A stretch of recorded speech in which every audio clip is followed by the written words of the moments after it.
ایک ریاست کے بادشاہ نے یہ اعلان کروا دیا کہ کل صبح جب میرے محل کا مرکزی دروازہ کھولا جائے گا تب جس شخص نے بھی محل میں داخل ہونے کے بعد جس چیز کو بھی ہاتھ لگا دیا وہ چیز اس کی ہو جائے گی۔ اب یہ اعلان بہت بڑا تھا کیونکہ بادشاہ کا محل تو بیش قیمتی چیزوں سے بھرا ہوا تھا۔ اس اعلان نے تو لوگوں کی نیندیں اڑا دی۔ سب لوگ آپس میں بات چیت کرنے لگے، صلاح مشورہ کرنے لگے کہ میں تو سب سے قیمتی چیز کو ہاتھ لگاؤں گا۔ ہر کوئی اپنی اپنی جگہ پر سوچ رہا تھا کہ وہ کس کو ہاتھ لگائے، کس طریقے سے وہ زیادہ سے زیادہ مال پر قبضہ جما پائے۔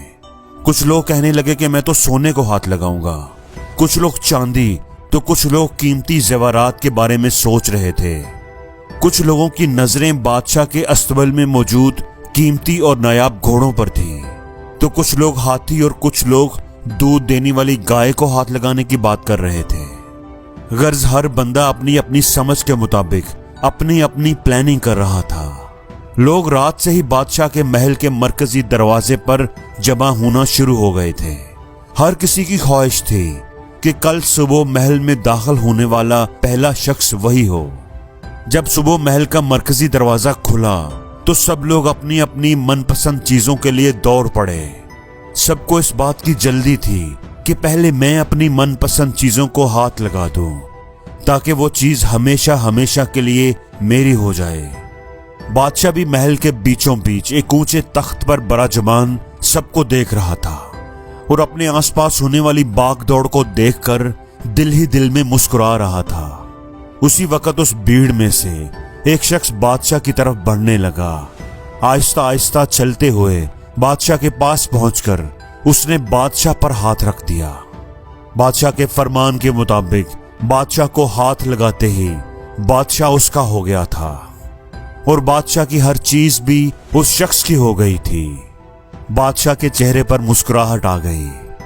اس پوری بھیڑ میں سب سے سمجھدار آدمی وہی تھا۔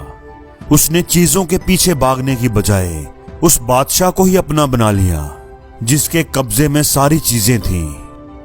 دوستو، جس طرح بادشاہ نے ان لوگوں کو موقع دیا اور ان لوگوں نے غلطیاں کی، صرف ایک آدمی ہی بادشاہ کی بات کے اصل مقصد کو سمجھ پایا اور وہی فائدے میں رہا۔ ٹھیک اسی طرح ساری دنیا کا مالک بھی ہم سب کو ہر روز موقع دیتا ہے۔ وہ بھی ہمیں کہتا ہے کہ مانگو، مجھ سے کیا مانگنا چاہتے ہو، میں تمہیں عطا کروں گا۔ لیکن افسوس، ہم لوگ بھی ہر روز غلطیاں ہی کرتے ہیں۔ ہم بھی خدا کی بنائی ہوئی دنیا کی اور اس کی چیزوں کی ہی آرزو کرتے ہیں۔ دنیا کے مال و اسباب، دنیا کی آسائش ہی مانگتے رہتے ہیں۔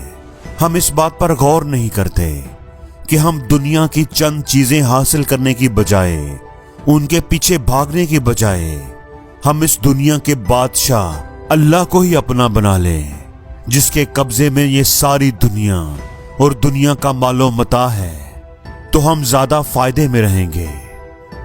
لیکن بادشاہ کی بیوقوف رایا کی طرح جو بادشاہ کو چھوڑ کر سونے چاندی کے پیچھے بھاگ رہی تھی، ہم بھی دنیا کے مالک کو چھوڑ کر دنیا کی چیزوں کے پیچھے بھاگ کر اپنی زندگی برباد کر لیتے ہیں۔ لیکن کبھی بھی ہم لوگ اس بات پر غور نہیں کرتے کہ کیوں نہ دنیا کے بنانے والے مالک کو ہی پا لیا جائے۔ اگر مالک ہمارا ہو گیا تو اس کی بنائی ہوئی ہر چیز بھی ہماری ہو جائے گی۔ دوستو، جس نے اللہ کو پا لیا اس نے سب کچھ پا لیا، کیونکہ دنیا اور آخرت کی سب بلائیاں اس کے ہی پاس ہیں۔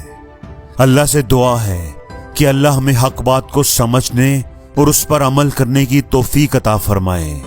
آمین۔